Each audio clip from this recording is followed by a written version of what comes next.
Alright, so I just finished watching episode 1, and something I noticed about this episode is that it's less of the heroes getting together and is more about showing where they left off from their previous seasons. And the best way to describe it actually is if you were to take these individual scenes from each hero and basically edit them together, it is kind of like a bite-sized version of their next season, which I found to be quite interesting. And now I'm going to tell you what is quite possibly the best thing about this episode. This episode actually made me feel excited once I saw Matt Murdock. Now for me that is a big thing, because one of my problems with Daredevil's show is that I don't feel emotionally attached to any of the characters, including Murdock. So if anything happens to him or his trusty sidekicks and they die or something, I couldn't care less. And that is a big flaw to me. But in this First Offenders episode, as soon as he showed up on screen, I actually smiled and got excited like, yeah, this is that great character back on screen again. And that hasn't happened to me with him before, so props to the show for making me excited to see Daredevil again after only seeing him on screen for less than a minute. And now I'm going to talk about the stuff that is not so good. First off, this episode opens up with an action scene involving Iron Fist, and the way it is shot, it is so terrible. It is shot from so close up and you can't see what's going on, and even when you can, you're not really enjoying yourself. I mean, it's got more close-up shots and shaky cam going on than the Taken sequels. None of the skill or craft that was demonstrated in the Daredevil action scenes was showcased here. And that's another thing, the presentation style when these characters are in their own individual series is different from show to show, and in its own way, that's pretty good. It showcases a nice variety. But the problem is, whenever you're seeing Daredevil scenes in this episode, it's filmed very much like a movie, and it feels like a movie. It is beautifully shot, has wonderfully set up camera angles, and there's nice open spaces so you can see the characters and their surroundings clearly. Absolutely fantastic, I have no complaints. But then when you go to Jessica Jones, the production quality goes down from a movie and becomes half and half. Kind of like a mix between a movie and TV show with this very weird hybrid. And then when you go to Luke Cage, his looks like its own thing too. And then when you go to Iron Fist, his scenes look so much like a really cheap and crappy low-budget TV show. And it is really distracting. So much in fact that you end up paying more attention to the different styles going on rather than what's going on in the actual scenes. And because Jessica Jones, Luke Cage and Iron Fist scenes don't look as good as Daredevil's, they are a lot less enjoyable to watch. So there is a severe imbalance here, and these shows really need to boost their production level so they can meet Daredevil on a similar playing field. Because as is, I am always super pumped to see Daredevil scenes as I feel like I am fully immersed into a movie, but with the other characters I feel like I am watching a cheap TV show. Especially with Iron Fists. And the acting fluctuates too. Again, Daredevil's comes off as acting you would get from a movie, but then you go all the way down to Iron Fist where the acting is so flat. I mean, the motivational conversation that he is supposed to have with his partner was so weak and there was nothing motivational or hard-hitting about it at all. So yeah, there is not too much to say about the first episode. Ultimately, the clash of styles really is distracting, but apart from that, not much happened. It is definitely a setup episode, there's no collaboration between any of the heroes yet. Seeing the side characters in here was alright, but to be honest, I didn't really care to see them again. And seeing Rosario Dawson again, I feel like we have seen her too much. She is starting to bother me now. She has made an appearance in every single one of these shows, and her presence is really becoming repetitive to me. Also, since when did her and Luke Cage hook up? In the comics it was meant to be him and Jessica Jones, wasn't it? Anyway, that's what I think of the first episode. I've seen it once, and now I never have to see it again. Anyway, now I'm going to watch the second episode and let you know what I think of that. Alright, I just finished watching episode 2, and again, the cinematography with the Daredevil scenes is absolutely beautiful. The opening scene where we see Murdock jumping off rooftops and trying to locate the nearest distress sound, it really was wonderfully done. The action scene that followed, however, was really unimpressive, especially for Daredevil standards. I didn't expect it to be great or anything, but even for what it was supposed to be, which was a small fight scene, it was very clumsily shot. But here's hoping that the action scenes will be far improved in the later episodes. And then for a good chunk of the episode, not much interesting happened. Jessica Jones was doing her investigative stuff, and that was kinda cool to watch. She wasn't being incredibly dull, she was showing some emotions via facial expressions, which was good to see. Luke Cage was doing his own thing, Iron Fist and his partner were doing their thing, and honestly, I'm still not into their characters. Their acting is the least impressive out of all the heroes so far, and I would dare say out of all the side characters too. The only interesting part of this particular episode was really as it came to the end when Elektra fights Jessica Jones, although it didn't last long, so I really hope it makes a comeback. The scene where this guy was all scared and stuff I thought was a great setup, but the execution and the way it was shot could have been far more intense. As a matter of fact, in terms of tension building, this scene was really mediocre. If it was handed to a more talented director who knew how to build up tension, then this could have been a really memorable scene. As is, it was just okay. In the last 10 minutes, we also got to see Luke Cage face off against Iron Fist, and the fight was alright, but it got better when Iron Fist delivered that big punch. But yeah, not much else to say about it. It was cool. We also got to see the scene from the trailer where Matt Murdock comes in and tells Jessica Jones that he is her attorney. It's funny, but when I saw the scene in the trailer, I thought in the actual episode we would be given some actual context as to how Murdock found out about Jessica Jones, but unless I missed it, there was nothing that signified this encounter. Maybe in the next episode they will tell us how we found out about her, but yeah, as is, not too much of an eventful episode, although it is starting to move on. I do like how in the second episode they are starting to meet up with each other now. So yeah, I'm looking forward to seeing what the next episode beholds, because this one did end in a very abrupt manner. Right at the beginning, we actually see how Elektra got resurrected, and I was quite surprised to see the show explain this early on. I was expecting them to save it for later, but I'm glad they explained it right now and didn't pointlessly delay it. So Sigourney Weaver's character tries to get Elektra to regain her lethal strengths and combat styles, and it led to the best okay fight scene of this show so far. The reason why I say that is because there was a lot of potential to have some really good action scenes here. This is essentially presented much like the challenge maps from the Batman Arkham games where Elektra goes up against waves of enemies, and it was just okay. And the reason why I say it was okay is because I swear there was a lot of smart and not so smart corner cutting going on here. For example, when a bunch of people were diving in to fight her at once, the shot would linger on Sigourney Weaver observing her fighting style, but really to me, this seemed like an obvious editing trick so they could avoid having to choreograph the part of the fight where she has to fight all the people closing in on her at once. So that was one of the cheap stuff they did, and there was a couple other tricks they did where they were slyly holding back with the fight.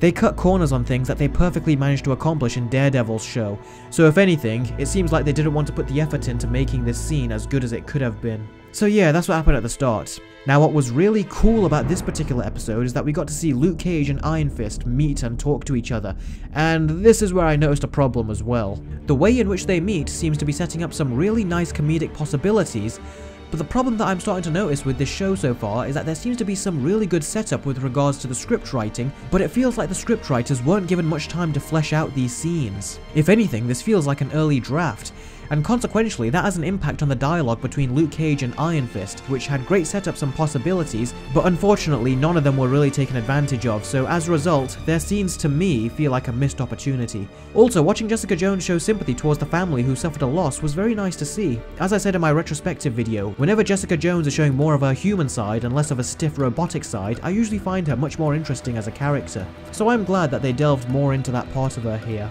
And again, when she's also mocking Matt Murdock and stuff, that's also where more of her interesting characteristics take center stage. So I really like what they are doing with Jessica Jones. Oddly enough, I like it a lot more than what they did with her in her own show, and this has many other characters that it has to balance out too.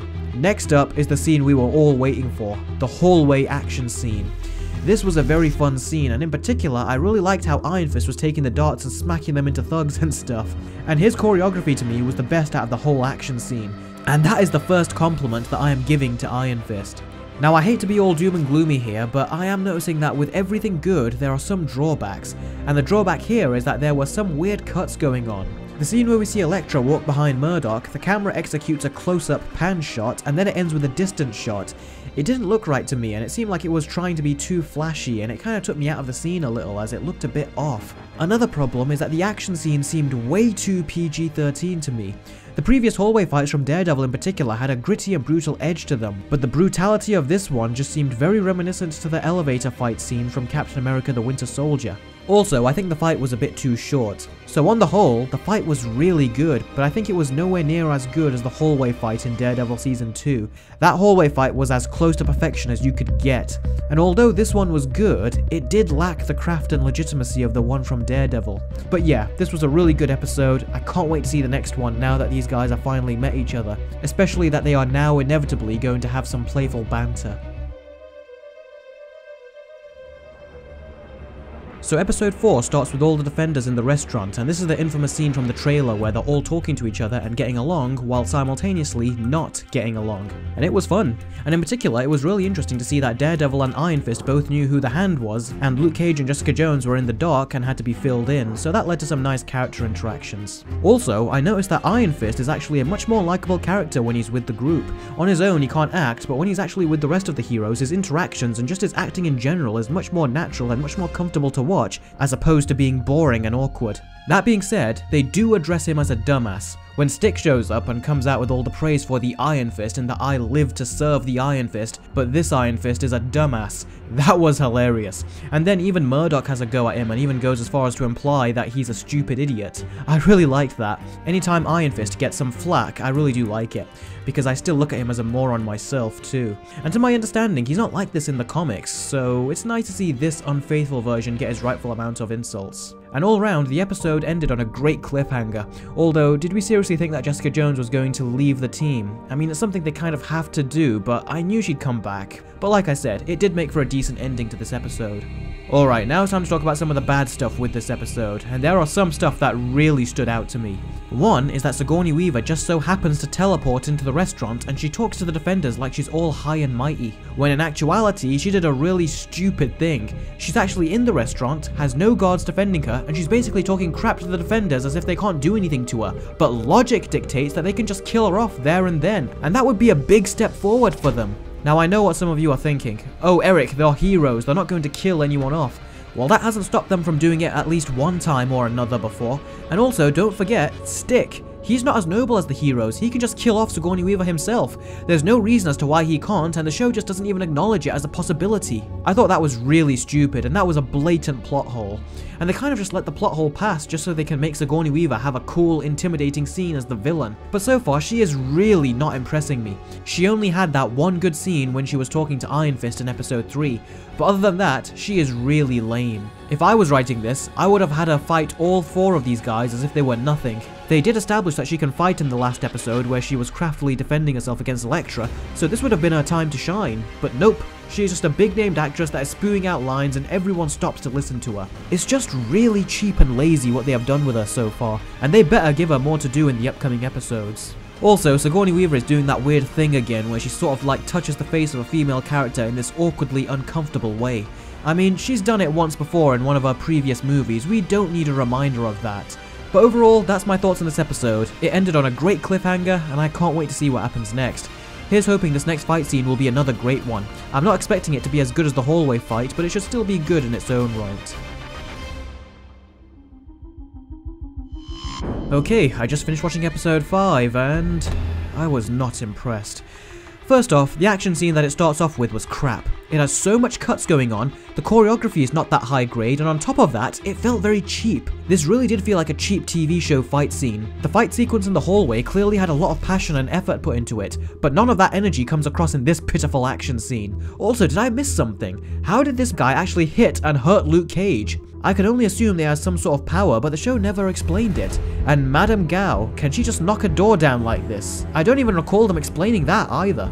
Also, the PG-13 action is still here. Stick is using his sword and is slitting throats left and right, and there's no blood being shown. You see some blood on his sword afterwards, and I'm like, don't bloody insult us with that. You should include blood in the action scene and not just brush some red paint on his sword. That is so unforgivably cheap, that is. Now, as far as this episode goes, I do like the concept. Basically, the loved ones of our heroes are in danger and they have to be put in this sort of witness protection program or something in order to stay alive. But the thing is, that sounds more interesting when I explain it than what actually happens in the actual episode. It should have been dramatic and more edge-of-your-seat stuff, and it should seem like the stakes are really high, but it was just dull the entire time. And not only that, but there was also the contrived thing between Iron Fist and his stupid partner. They have this forced drama scene where she's saying like, maybe we shouldn't trust these people, and you shouldn't trust them. I said we should find allies, but I didn't say we should find these. And then he says, oh, but you haven't seen what they can do. And then she's like, that's not the point.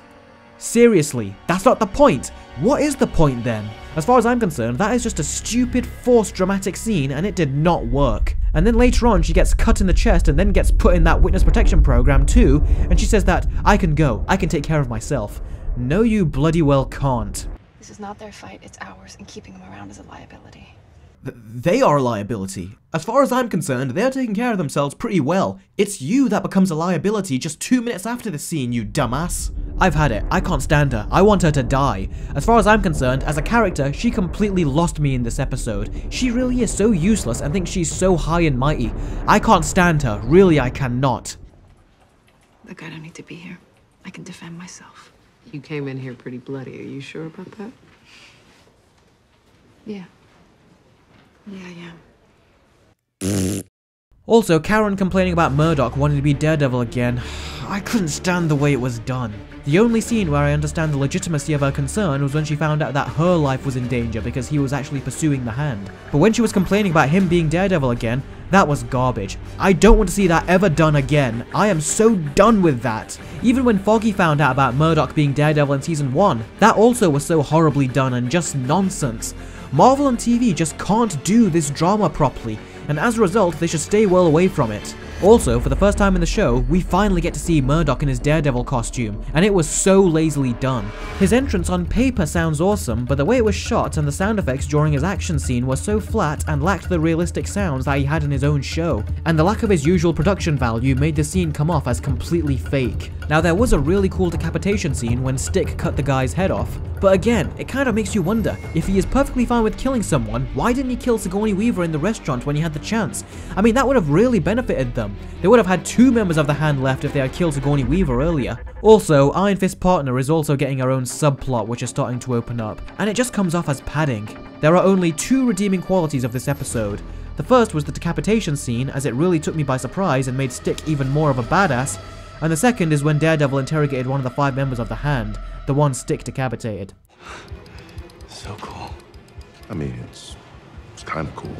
Once he was interrogating him and then they started to open up more of Elektra's story, that was some pretty good stuff. So the last 10 minutes of this episode was pretty solid, but everything before that was a mess. The writing and directing in this episode was incredibly weak, and you can really break this episode apart. So I'm gonna go watch episode 6, and hopefully it won't be as much of a scattered mess like this episode was. Wow, what a twist. I really did not see that coming.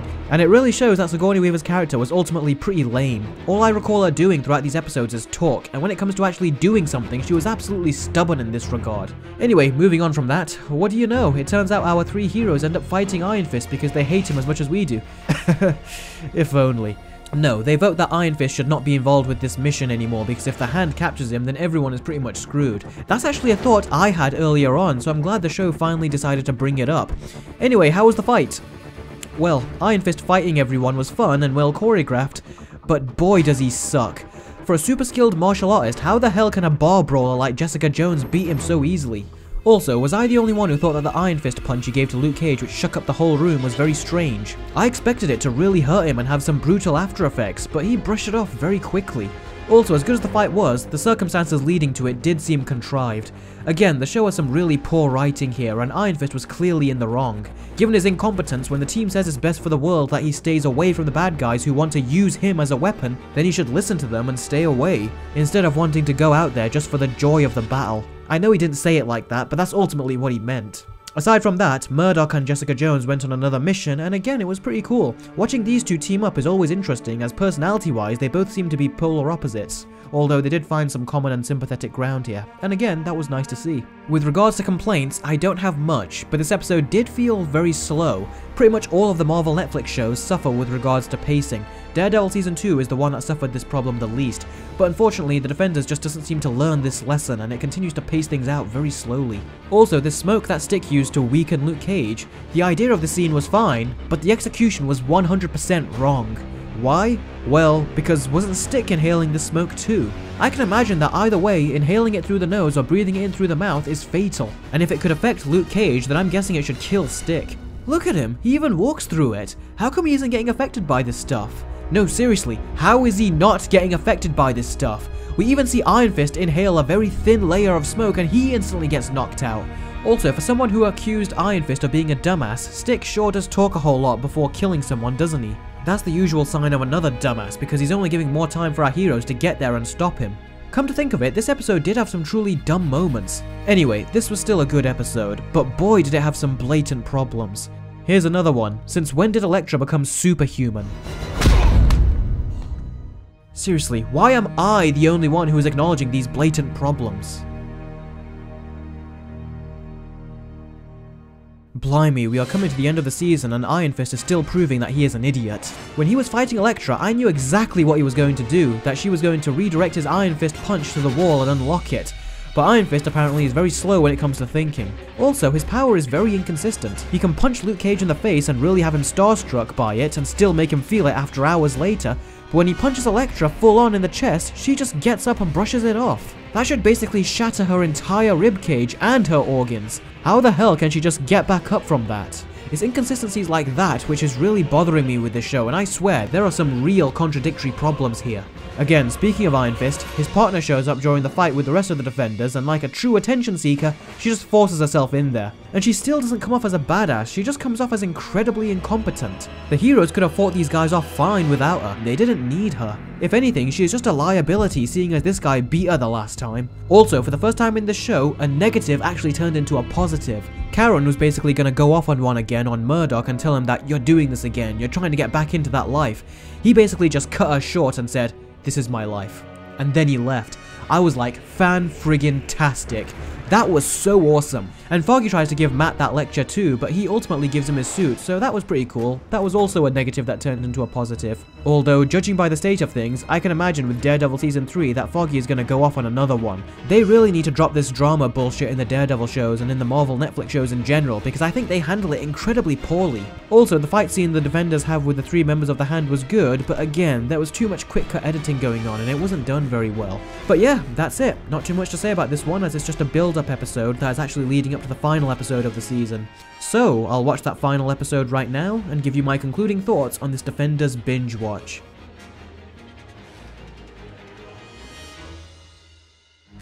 Alright, so the final episode begins, and much like the rest of the Marvel Netflix shows, for a season finale, this really didn't feel like the final episode of the season. The last 20 minutes did, but everything leading up to it felt like any other random episode. The opening scene should have set this up, but instead it was just cliché and consisted of horribly dated writing. If you are an up-and-coming writer and want to know what not to write in a script, then watch this opening scene and you will be in for one hell of a lesson. Also, Luke Cage deciding whether or not to bow out of the mission because he was intimidated was just forced. Out of everyone, he has the least to worry about as he's stronger than a freaking Terminator. So this opening completely failed at trying to get us scared for these characters. I mean, it just turned Luke Cage into a sissy for no reason, and they all end up agreeing to fight the Hand in next to no time anyway. Great talk, guys. Anyway, moving on. So Iron Fist opened the gate in the last episode, and what does this great realm look like? A cave, containing the bones from the hyena's graveyard in The Lion King. Yeah, I know this has a budget of a TV show, but TV has showcased that it can do better. Anyway, we see our 3 heroes at the building looking for Iron Fist, and an element I did like about this episode is the teamwork that is on display. It has definitely been done better in lots of other superhero movies and shows, but I don't know, there was something about its simplicity that I really liked. And then you get a scene where they tell this dumbass to stay behind and help Claire plant explosives to the building. But this little attention seeker wants to join the battle. And her reason? I can fight. Oh my god, this again. Promise me that you won't fail him again. Woman, they don't need to promise you shit. Because I'll bet money that even if they failed, they would have gotten much closer than you ever would. Anyway, our heroes reach the bottom of the cave and start to fight, and it started out okay, but then out of nowhere, the music changed from an original score into a rap song that you would get in a standalone Luke Cage fight scene. And this didn't match for so many reasons, the main one being that this is everyone's fight, so it should have had the main Defenders music or the orchestral score just like the rest of the ensemble fights throughout the season. I really can't stress this enough, the rap song cheapened the whole fight so much to the point where it felt very reminiscent to the cheesy action scenes from the Power Rangers. Heck, it was so out of place that it even made Daredevil stunt work look like something out of Power Rangers. It also tried to do a one-shot action sequence, and compared to the one-shot fight scenes in Daredevil's own show, this was so clearly staged and fake. And the follow-up fight where the team faced off against Elektra was just garbage. Everything was shot from so close up, Elektra's face was being hidden so much to the point that you could tell when they replaced her with a stunt double, and you could hardly see the choreography. Now the best scene of this episode was when Daredevil told the team to leave without him and that he'd catch up with them. The soundtrack became tragic, the acting had a drop of emotion, and an altered version of the Defenders theme song was playing. It felt like the show suddenly started to care again, and it became genuinely good.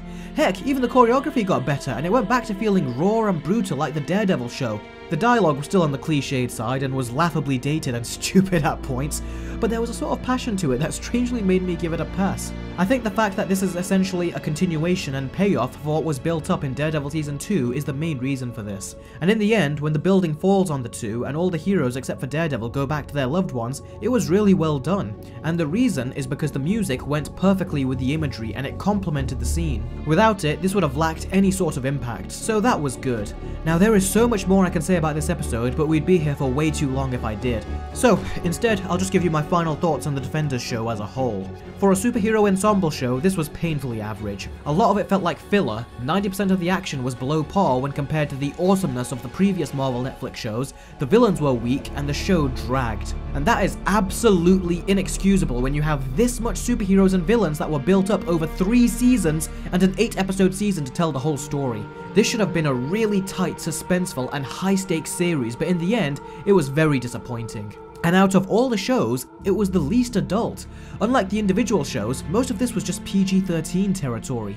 When these heroes' individual shows are dark and gritty, then a show that puts them all together should encapsulate all of that, but it didn't. And all this time spent on building up the Hand in both Daredevil and Iron Fist shows as this evil threat, and the payoff was so small it's a joke. I honestly feel that the Kingpin's plan in Daredevil Season 1 would have resulted in a much more dark and scary world than what the Hand had in mind. Also, I have said this before and I will say it again, without a doubt the most interesting hero out of the entire group was Daredevil. He was a million times better than the rest of the heroes combined, and the thing that the Defenders has definitely done for me is that it has really made me all the more excited for Daredevil Season 3, and I am still waiting for it to get released, and it better be soon. Because the final episode of The Defenders sets up what looks to be a really interesting story arc for Season 3, and I can't wait to see it. I just hope it's not a drag like the rest of these Marvel Netflix shows. They better put its 13 episodes to great use. I don't want to see a ton of padding to drag it out. So I might as well give the show a rating. Marvel's The Defenders gets a 5 out of 10. And the 2 words that sum it up perfectly is painfully average. And you can quote me on that. Here, Eric Carter, The Defenders is painfully average. When you put all these heroes in a single show and I feel like I want to watch their individual shows instead, then you have failed. You know what, as a matter of fact, I really feel like watching Daredevil Seasons 1 and 2 again to get this dull taste out of my mouth. Anyway, after the credits of the final Defenders episode, the Punisher TV series got a trailer, and that's a series I have wanted them to make since they announced the first season of Daredevil, so I can't wait to see that when it comes out. Anyway, that's it for the first episode of Let's Binge Watch. Thank you guys so much for watching. Please comment below and let me know what you thought of The Defenders. Did you like it? Did you hate it? Or like me, did you think it was painfully average? Be sure to let me know. Thanks so much for watching, and stay tuned for my next binge watch video of Stranger Things Season 2. Until then guys, I will see all of you next time. Take care.